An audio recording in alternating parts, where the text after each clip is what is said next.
Hello and welcome everyone. My name is Hunter Woltering and I am an engagement coordinator at the WSU Alumni Association. The Alumni Association is expanding our alumni career support offerings, including today's event, Cougs Connect and Spark 60, in addition to other events and initiatives.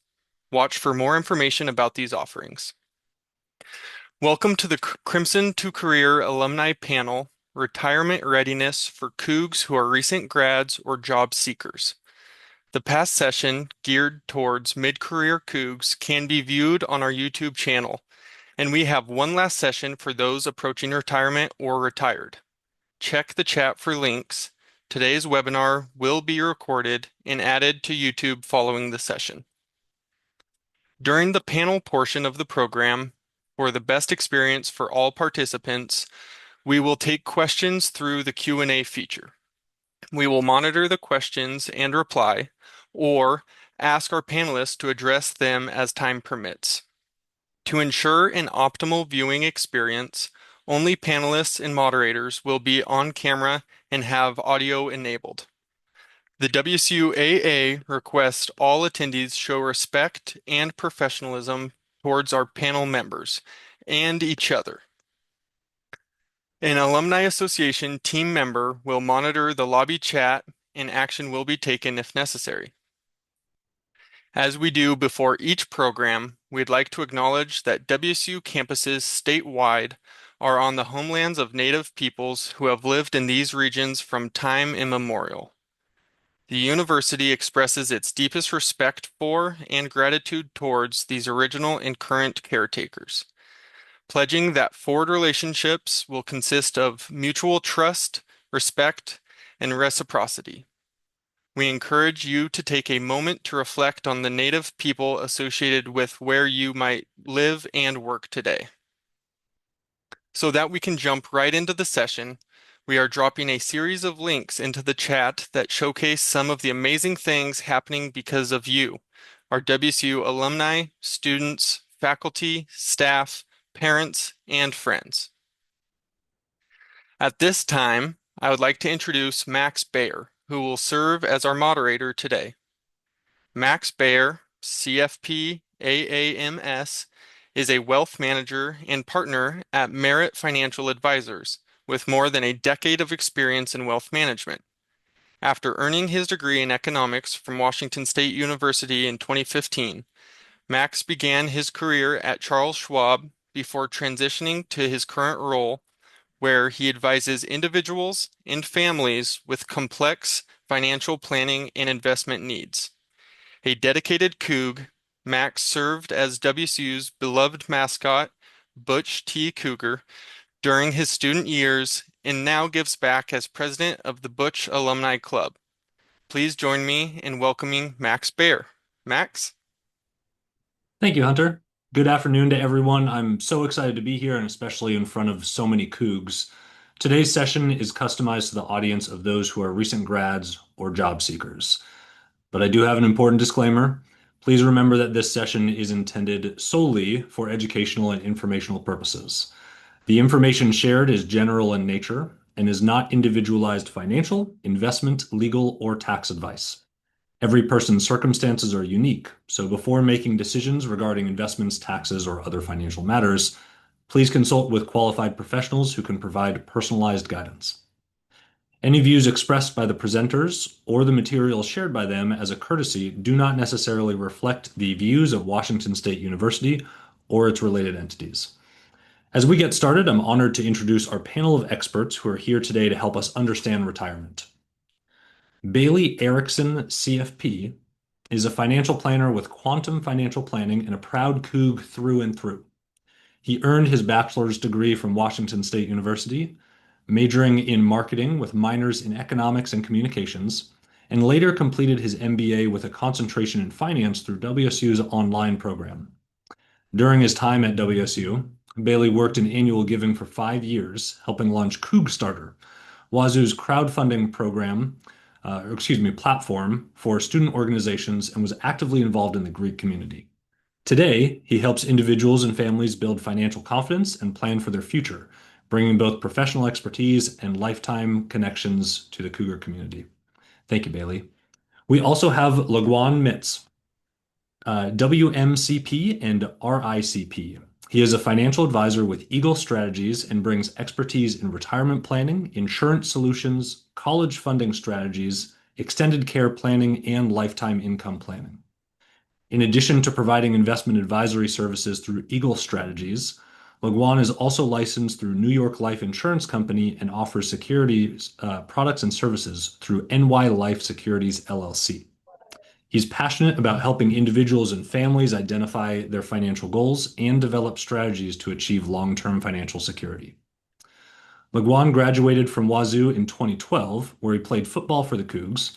Since graduating, he and his wife, a fellow Coug, currently live in Portland and just welcomed their third child. Welcome, Laguan. We're excited to hear from both of our alumni panelists who specialize in retirement planning. But don't forget, if you have a question, please utilize the Q&A messaging system at the bottom of your control panel. I will do my best to get to all the questions asked. Let's begin with a couple of questions to get to know our panelists a little bit more.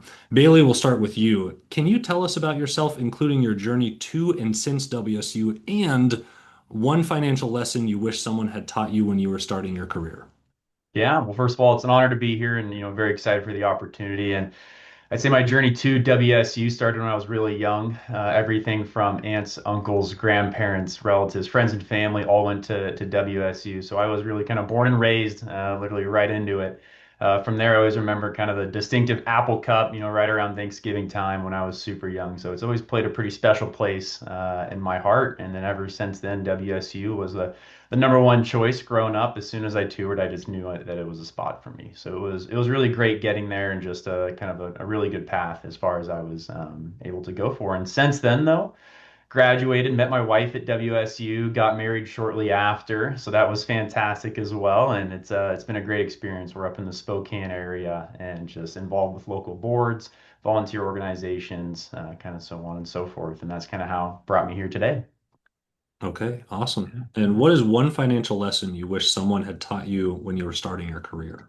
Yeah, that's a fantastic one. And I think to start it off with is that I'd say lifestyle creep is real, ultimately, especially as your income grows. You're just getting out of college, and it may have been kind of some delayed gratification of maybe I, wanted to take that vacation. I wanted to go and do XYZ, or I want that nice new kind of shiny car. There's a lot that has been postponed, or that you might see others kind of getting, especially fresh out of college as well. It's a lot of money, especially with job changers as well. So I'd really just say that, yeah, lifestyle creep can definitely be real, and just making sure that you're kind of saving for tomorrow while also living for today is kind of that teeter-totter effect.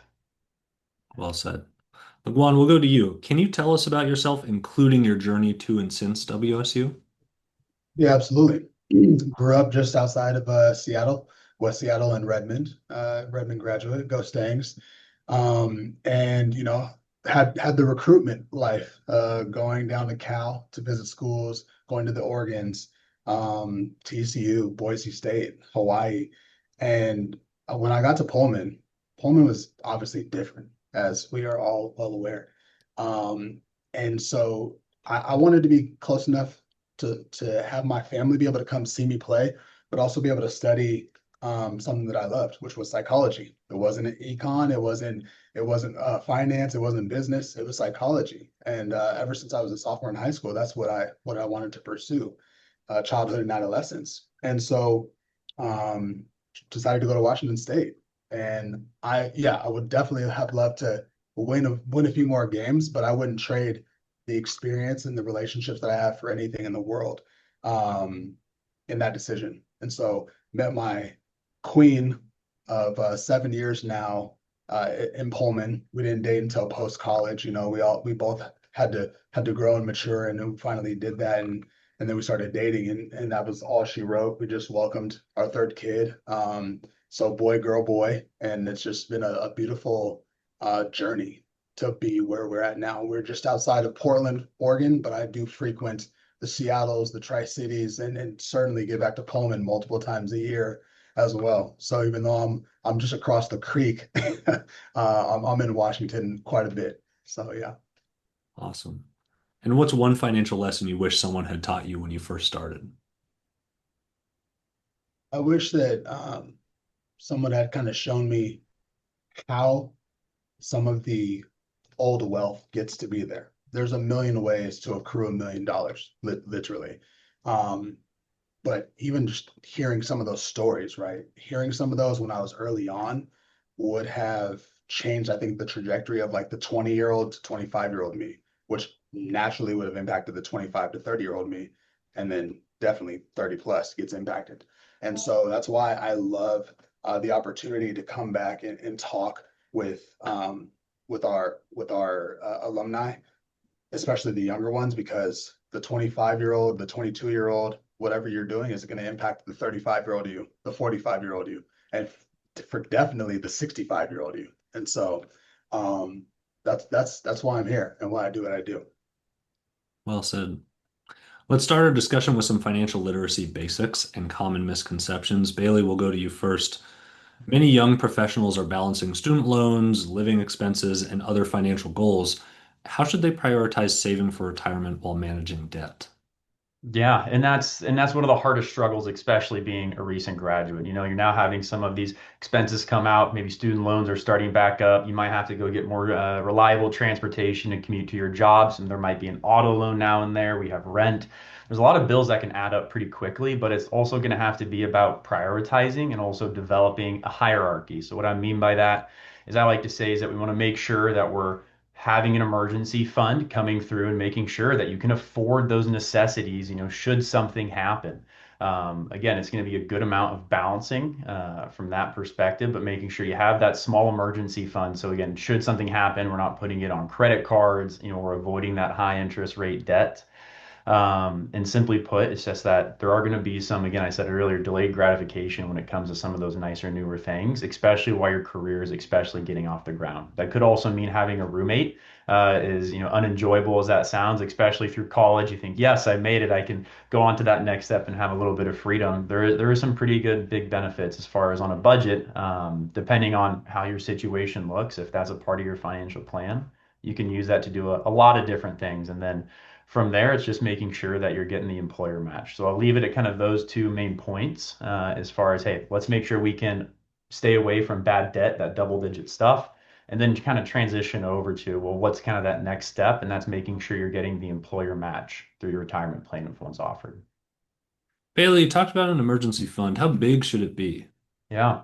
Yeah, and this is where I have some pretty good realization as far as, especially just getting out of college, really into the financial planning industry. Textbook definition you'll hear is 3 to 6 months of kind of your necessities covered. However, especially just getting out of college, that number can be really high. And also I think it's more or less unattainable for most people, especially within that kind of first year, that first transition. I like to say is that we want to make sure we can cover at minimum 1 month should something drastic happen. That at least gives you a little bit of breathing room to either figure things out, work in some other alternatives, and then hopefully find some transitions. But if we can kind of go from that 1 month basis, get it up to about 2 months or so, hopefully that should be enough transition time to either tap additional resources, find other avenues of support, and then hopefully kind of get that next step for you. But to simply put it, we've seen people start off with $1,000. We've also seen people creep up closer to about 4 to 5,000. That will also help cover your medical deductibles depending on your health insurance plan. So that's kind of a really good 2 for 1. You can either cover it for rent, should a medical bill pop up, again, or a job change. All of those are really great reasons to kind of aim for about anywhere from 4 to 5,000, but make sure you customize it to your needs though. Again, I understand East Side Spokane's a lot different than the west side of the state as far as rent goes, but again, that's kind of a good rule of thumb to use. When I first graduated, thinking about retirement seemed so weird because it was Yeah. so far in the Yeah. future. Yeah. Why is it important to start so early? Yeah, and simply put, time is the biggest advantage that I think like young professionals, those just entering into the workforce that they have. And essentially starting early really just gives your money more years. The most common phrase that I like to come back to, said by Warren Buffett, is that compounding interest more or less is the eighth wonder of the world. Just with how much of an impact it can have on your money, especially earlier on. So a good example that I like to use for kind of high level discussion purposes is that if you were to start investing at multiple different ages, but we were to say age 65 is your retirement date, And then we had kind of a modest, industry average growth rate. Starting at age 20, we could see $1 grow up to about 80 plus or so. But even postponing that 5 years, still retiring at age 65 could half that $1 investment to about $40 by the time you reach age 65. Again, depending on growth rates, risk, stuff like that. But I think it's a really good example to show, yes, well, even if I just delay from 20 to 25, it may not seem like that big of a difference, but that's just how powerful like compounding interest can be. And even if you can't start off heavy and do a very large contribution amount, it's also about the habits too. So, Thank you. One more question for you before we move on. What employer benefits should new employees pay the closest attention to, and how can they make the most of them? yeah, finding out that, that retirement employer match. Some of those are more pretty straightforward. And essentially what that means from an employer match perspective, if you contribute, let's say 5%, and your employer is also going to contribute 5% from that benefit statement you'll get, or when talking with kind of HR, the benefits department, it's really imperative that you're contributing if you can to get that full match amount. That's the closest thing we can get to as far as either like a guaranteed rate of return or free money. Again, those are used very loosely, but the reason being is that as long as you contribute that 5%, your employer is also going to match that 5% if that's in the benefits package. Some of those will differ depending on ratios, but that's kind of the high level one for retirement matching. Next, I'd say health insurance. This is often, I believe, an overlooked one, depending on if premiums are going to be paid for by the company. Is it going to be on the employee? What types of health insurance plans are available. So some employers will give multiple options. And what I mean by that is if you go and just ask your coworkers if you already have someone that works there that you know well, just because they're already, been there for multiple decades, say they're a couple of years earlier, well, they might have a family, different medical needs, prescriptions, kind of stuff like that. Their situation could be completely different to yours as a recent graduate. With recent graduates, we also often see more or less lower medical expenses. So just know if there's options, there's there for a reason, and making sure you're finding one right for you. So those are kind of some of the more popular ones outside of kind of disability and life insurance, but we can talk about that, I think, later if we have more time. That'd be a good one to touch on later. That's perfect. Yeah. Moving on, let's talk about when is a good time to start investing and possibly working with an advisor. LeGuan, we'll start with you. For someone who has never invested before, what are the first steps you'd recommend? Well, that hits right at home, right? For those that are not aware of like my background, but my dad was drafted by the Seahawks in 1986. My mom met my dad while she was training for the Olympic trials in Gainesville, Florida, even though she's in the Hall of Fame at U of O for shot put and discus. All of that doesn't mean a hill of beans if you don't understand financial literacy. And so, for somebody who's never invested before, like the 17, 18, 19, 22, 23-year-old me, I would tell someone not to start by asking like, what stock should I buy? But start by getting your foundation right. You have to have the foundation. Understand your cash flow. Going back to what Bailey just said, like understanding your benefits if you have any respectively at work, and building up an emergency savings. And then addressing any of your high interest debt. And then from there, you can start to look at if your workplace offers a retirement plan, how does it work? Especially if they have a free match, that's free money. A lot of times we ask folks like, hey, if your employer said that you could, make more additional money, would you leave that money on the table? The answer is no. Understanding that you have to connect and pay your bills and still get the day-to-day out of the way, but you have to think simple. You have to think simple, especially when we're talking about investing. Think long-term from the jump. It's not about picking the next winner. It's about setting up something that's systematic. There's a reason why the average American doesn't have $1,000 in their savings account. The average American, that's a lot of people over the age of 30 that have jobs. And so it's because it's forced and systematic, the money that's going into your retirement account. Most of them are 401ks, but they may be called something else, of course, right? There's a reason why there's thousands, if not millions of dollars in those accounts, because it's forced and systematic. It's on an automatic contribution schedule. What goes into your savings account is not. Typically, most people don't have that set up. systematically. And so keeping things simple and sweet, for folks that have never invested before, is how you impact the 12 years from now, year old you. Yeah, good answer.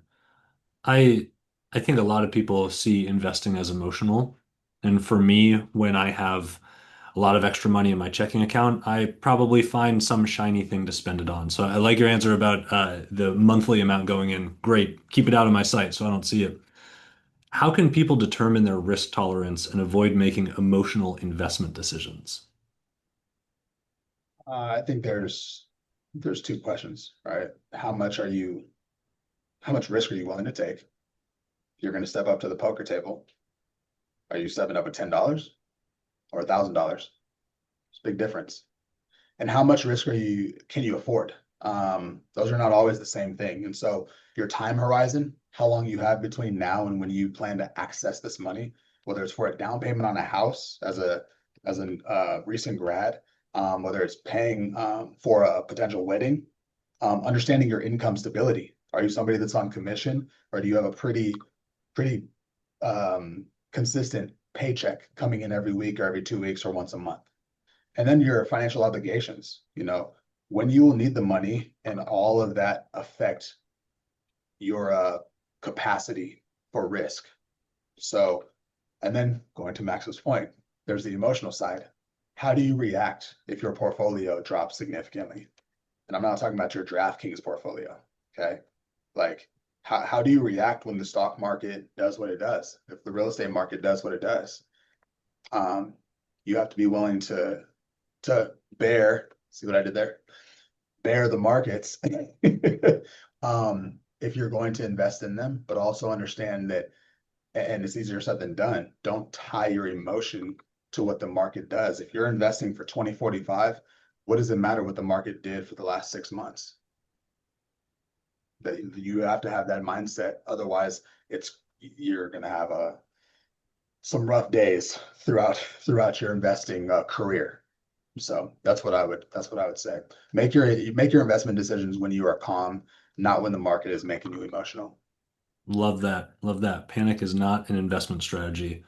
When you look at your clients' portfolios, do you think people should take different risk levels in different types of accounts?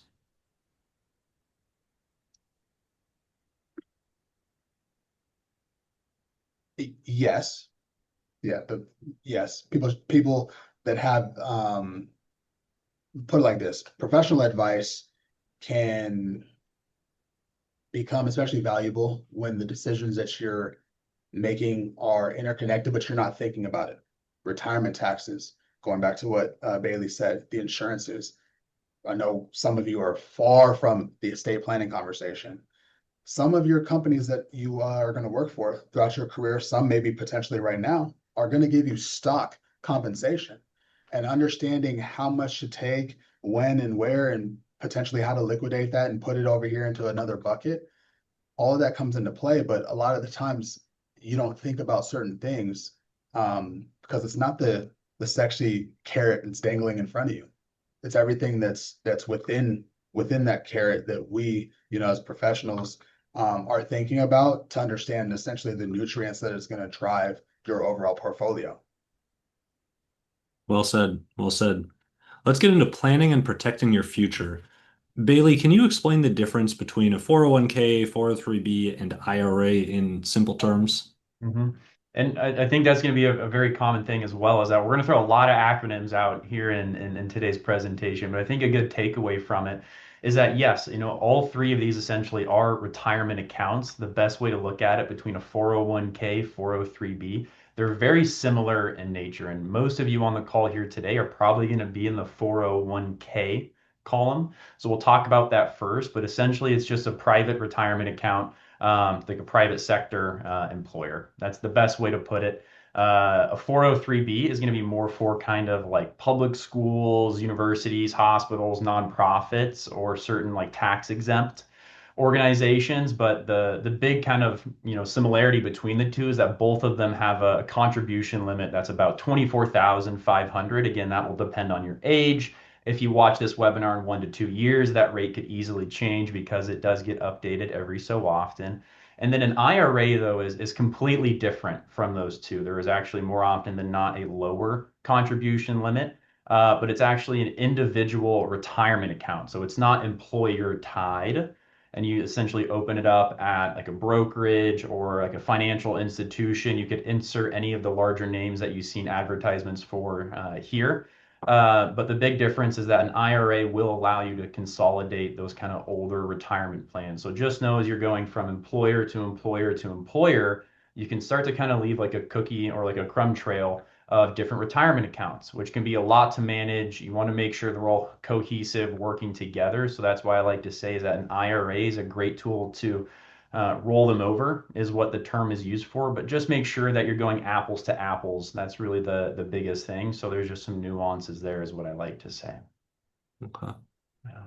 When I think about my employer's benefits package, I hear, and my clients hear this a lot, employer matching. What is that, and why do we consider it Yeah. free money? Yeah, and again, I touched on it just a little bit earlier, in today here, but essentially it's just the term free money comes from, well, if I were to put in $1 just in my traditional, let's say, like brokerage account or my savings account, no one else is going to match that dollar. However, if you go and contribute to a retirement plan through your employer, more often than not, they're going to match that dollar. So then that's why you'll hear about the employer match, and usually it's referred to as a percentage of the salary. So I use the example of 5% earlier. Industry averages will range anywhere from 3% is kind of on the low end. You'll see them creep up, 4, 5, 6% would I would say kind of be on the high side. Anything north of that, that's a pretty good retirement benefit through your employer. Okay. Lagwan, what insurance coverages should early career professionals prioritize and why? I was on mute. Great question. Early in your career, um, the fact of the matter is one of your biggest financial assets is something that doesn't show up on the statement. It's your future earning power.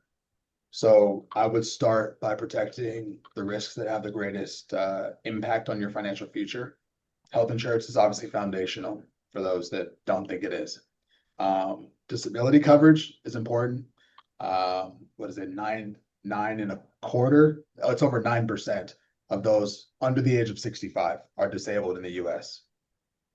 Let that sink in. You can Google it as well. It's pretty crazy. And then going back to the earning power, depending upon your obligations and responsibilities, life insurance becomes particularly important when someone else is obviously depending on your income and you have financial obligations that you have to protect.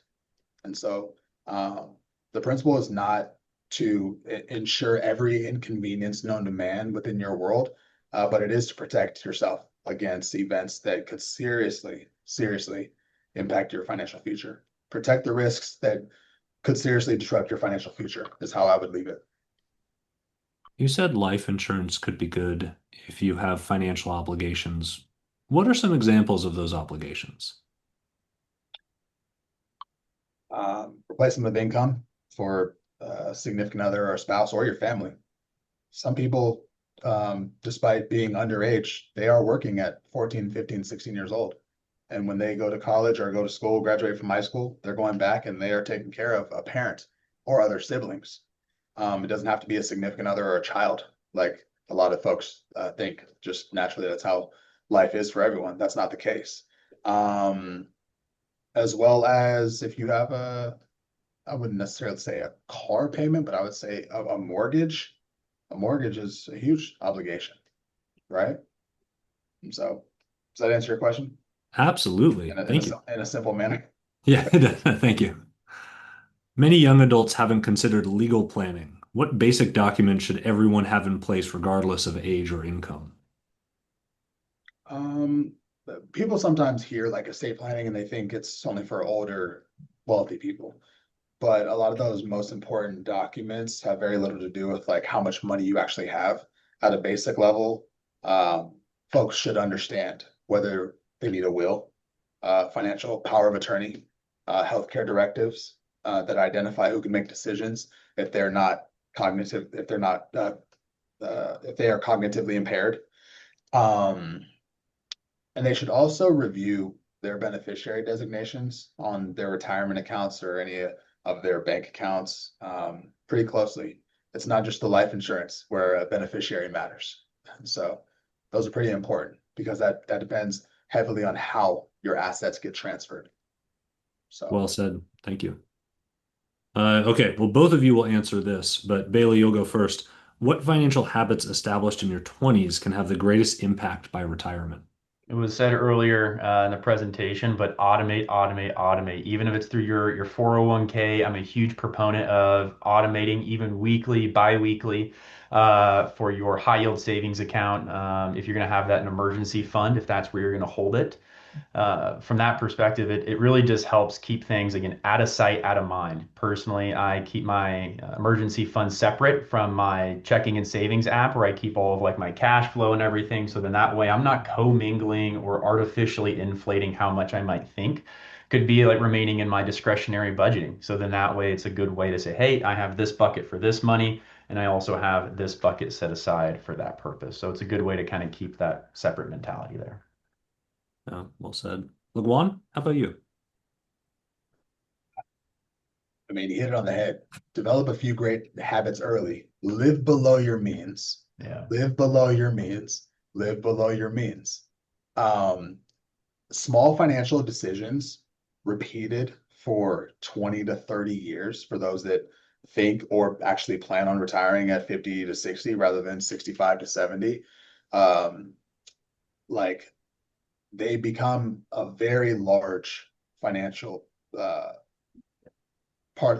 result to what you do on the day-to-day basis. And so you have to understand that building those great habits early on hit the compound effect. We were talking about compounding interest earlier. The compound effect of your habits hit even harder than some of those accounts will when it comes to the value of your money.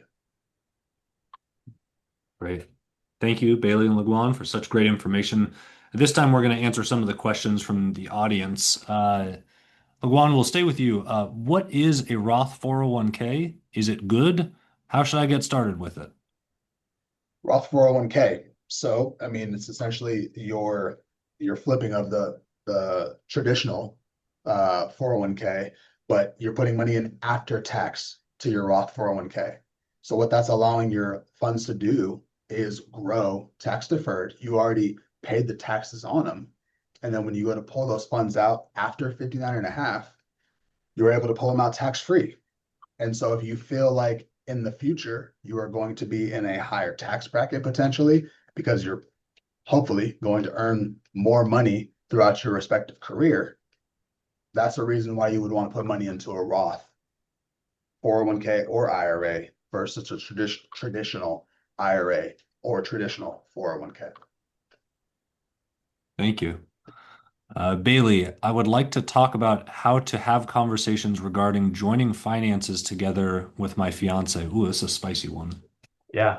Yeah. So recent graduate, just went through this, got married. It can be a very heavy conversation to have, especially if how people are raised, their worldview on money. I also think that personal experiences play into that as well, depending on the type of household you were raised up in, those experiences you had as a kid, everything from the balance in your lunch account as a middle schooler can impact how these conversations are had. So I think it's really important to frame it and come to the understanding that we're probably going to have different views, I would say, at least to start, at minimum, different world experiences that will shape this conversation.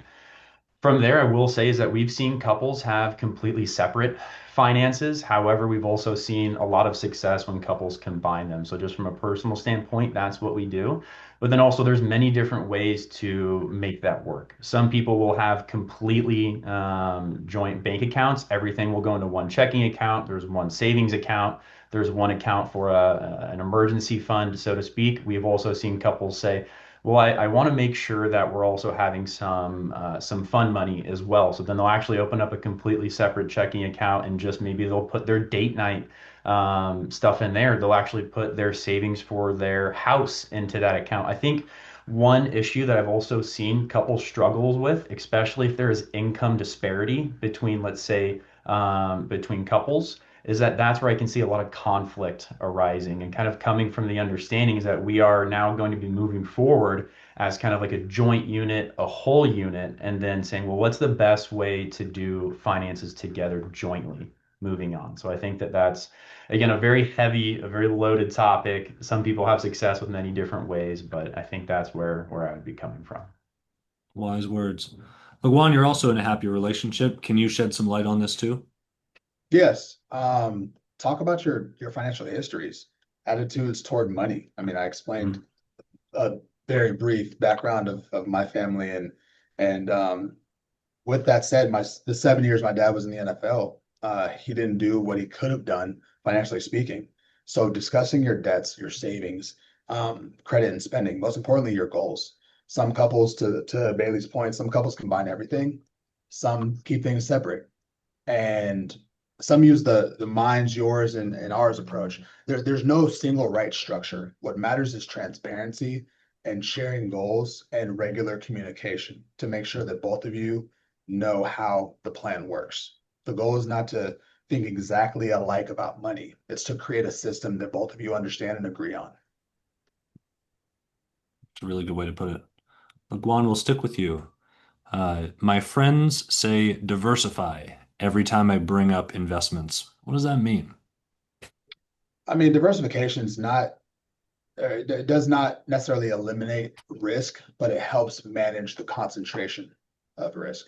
The right mix of it should essentially reflect on your goals and your time horizon and the ability and willingness to tolerate market fluctuations. If that question, was that it, or was there anything further on that question? That was it, but if you want to take it farther, go ahead, man. No, I'm good. I'm good. Okay. I want to keep things palatable, and direct. Okay, sounds good. I have a multi-part question. I want both of you to answer this. Can you talk about building a credit history and managing credit if/when appropriate? I'd also like to know if you have any insight or tips about guarding against fraud. It seems to be on the rise. Bailey, we'll start with you. Yes. This is one of the free things that everyone here could do. And it's actually going to be protecting against fraud. It's called a credit freeze. This is a very popular, essentially cybersecurity tool that you do to help protect your credit. And what it does is you go to the three major large credit agencies. So it'd be like Experian, TransUnion, Equifax, and you can go ahead and create a free online account. You should not have to pay for any of this. The only thing I advise is that make sure you use a different password for all of them. Please do not use the same password for all of your credit agencies. That is not good cybersecurity practices. Either memorize it or write them down, put it in a safe somewhere secure. And what that does is that when you go to open up a credit card, these companies somehow, let's use American Express. I'm not endorsing them. We're just going to use them as an example here. American Express wants to say, well, what's Bailey's history? Is he going to pay his bills on time? Is he going to pay off this credit card if I give him a balance or if I give him a limit? And essentially, they need to verify and run this information. And how it works is they go get it from these big different companies. And then they say, yep, Bailey has the ability to take on more credit. It is not frozen. That is the term that they use. So what you can do is to help protect against that kind of fraud or cybersecurity. It's not foolproof for every situation, but it's a really good way to block a lot of it, is you can go ahead and freeze it. And what that does is it helps prevent people from opening up like credit cards, auto loans, personal loans under your name and social security number because they can't get the info from those reporting agencies. So again, it's a very, I would say, important thing to do. It's free. You can go online and unfreeze it. So if you go to apply for a credit card, you can set a temporary thaw is the term, and you can set it for 48 hours when you log in. Then that way it will allow the companies to get the info they need, issue you, let's say that debt, that auto loan, etc. And then you can go ahead and it will also automatically do it. It's great if you do it once, but if you unfreeze it and never do it again, it was only as important as it was for the first couple of times you did it. Yeah. Thank you. Lagwan? Paying your bills on time is huge. Keep the credit card balances low, below 30% of whatever your limits are. It's typically will not impact you in a negative manner. And then building that consistent history without opening too many accounts. Don't sign up for the Best Buy. Alaska, Southwest, Delta. Hi, yeah. Um, don't do that. You should get by on two or three. Some people just have one. Some people don't have any, but it's like, how do you build up your credit if you don't have any credit cards respectively? You can do it in some other ways, taking out various types of loans and that are secured and paying that back to your bank or credit union. But that's just the quick caveat to how you can build and sustain your credit in a palatable, um, attainable goal. Hmm. And also from there, I'd say even to add on to that is to do a little bit of research if you are going to open up a credit card. You might see an advertisement for, oh, I want the Alaska Airlines Atmos credit card. Again, not an endorsement, just a common one we see here in the Pacific Northwest. Understand that there are some minimum credit scores needed to get some of these credit cards. And especially if you're trying to build credit, but you say, wait, we need a credit card in order to build credit. How do I get a credit card if I don't know if I have a high enough credit score to get it? It seems like a loop that's just going to keep repeating itself. I would say do some independent research. There are some starter credit cards out there. They have much lower credit limits. Sometimes they require a deposit up front. But just be aware is that there are some really great ways to start kind of building your credit without trying to apply for all these credit cards, possibly getting denied, which can actually hurt your credit score even more. So just being aware of that is that, again, we don't need a bunch of them like that you said earlier. So yeah. I've got two more questions. Mhm. Lagwan, we'll start with you. How do I gain experience with only one internship in finance if I want to progress towards a career in finance? Ooh, I'm the last person to ask for that. Yeah, I went from playing football to working in finance, and I didn't even study finance or business. So that means I didn't do any internships either, and that's nothing against the person asking that question. It's just I don't. That's not my reality, and I've only known my reality. I didn't do any type of internships. I interviewed at three places before I landed where I've been for the last 14 years. So I mean, like I said, I call a spade, and I keep it pretty honest. I don't know that I'm qualified to answer that question. Well, how did you do it? I essentially, I mean, going back to, my dad being who he was, it put my brain on like a blazing pathway to pursue financial literacy and understand how wealth management and finance worked, regardless of what I studied in college. Like that's what I love to study textbook wise, but what I wanted to do and having an impact on individuals and communities, while being able to make decent money at least, right, was working within finance, being able to discuss the insurances and then getting into the wealth management phase and then blending those together with my practice with financial planning. And so the gentleman that I met, I essentially, when I met him after about 15 minutes, was like, I could play for this guy. And we're not talking about football. Like I would run through a wall to figure out whatever I needed to do to be on his team. With what they were doing because it aligned with my core values from the jump. And so once I did that, I got registered and licensed in like 96 hours, which is crazy. And the rest was history. So again,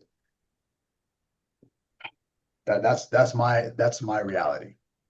Yeah. I think it's fascinating to hear this because I think all of us on this call and many more in the industry have come to our jobs in such different ways. When I graduated from Wazoo, I didn't have time for an internship. I was busy dressing up like a cat and being at people's weddings and on the sidelines of football games.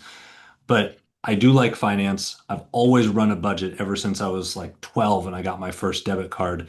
I found success in applying to large companies. Charles Schwab, TD Ameritrade, E-Trade, Fidelity, Vanguard, they're all pretty much the same. And you go get any job you can, and then hopefully in a large company, they're pretty good at promoting you. They're also really good at licensing you. And some of these licenses or certifications, like the CFP, do cost a lot of money. So having someone else pay for it is fantastic. So anyway, that's my advice. Bailey, last question to you. Yeah. Uh, the investment universe is huge and it's a little scary. How do I be successful and gain the knowledge that I need? Yeah, this is a loaded one, especially on where you're finding information too. If you go to YouTube and you were to punch that in, I'm sure you would get a laundry list of answers that you're gonna have some right, you're gonna have some so far out of the stadium and so far incorrect, they're probably gonna cause more harm than they are good. So especially when it comes to like, educating or thinking about what investments to select in certain accounts. There can be so much information. It can be so overwhelming. But I think a really good takeaway, at least for a lot of people on the call here, especially within retirement plans, again, is to take a look at what they call target date funds. It's essentially like an auto set, auto forget, and what it is it's going to be a diversified. We talked about that earlier. So I like to describe it as like a 5-in-1 body wash is the best term I'll use it. Is that it will have some stocks. It will be kind of a little bit of US in there. It'll have some in the international. Again, we don't want all of our eggs in one basket because there's some great international companies, some great domestic companies as well. And what it will do is it will have you pick a year essentially in the which you plan on retiring more often than not 65, 67. So for a young professional, you'll see this target date fund have about 90 to 95, 100% in stocks split across thousands of companies, and it will keep kind of going along until you get later in your career, and it will start to de-risk that. And what it means is it reduces the amount of, let's say, stocks, and it will start adding in bonds. As boring as they are, they do add a lot of buffer and a lot of downside protection within retirement plans. So it's kind of like a plane coming into a runway. You're going to be cruising at 30,000 feet, kind of what these target date retirement funds do, and then they're going to be coming down to the landing strip. So I think that's really good for kind of some of those retirement plans if you don't know what one to do, because I think you could actually work against yourself if you just pick one investment. That could be really risky. These target date funds, I think, are a great starting place to take a look at. However, you can get way more complex depending on the type of account. Just knows that this is some good, probably entry level kind of starting places to take a look at. So depending on your situation. That is it for all of the questions from the audience, but I have a personal question that I want to know. Every time you come back to Pullman, what is that one restaurant that you make sure you hit? For me, it's Pups and Cups. But Juan, Yeah. what about you? Ups and cups. I love it. I love it. Thai ginger and Club Country, hands Yeah. down. Yeah. Bailey?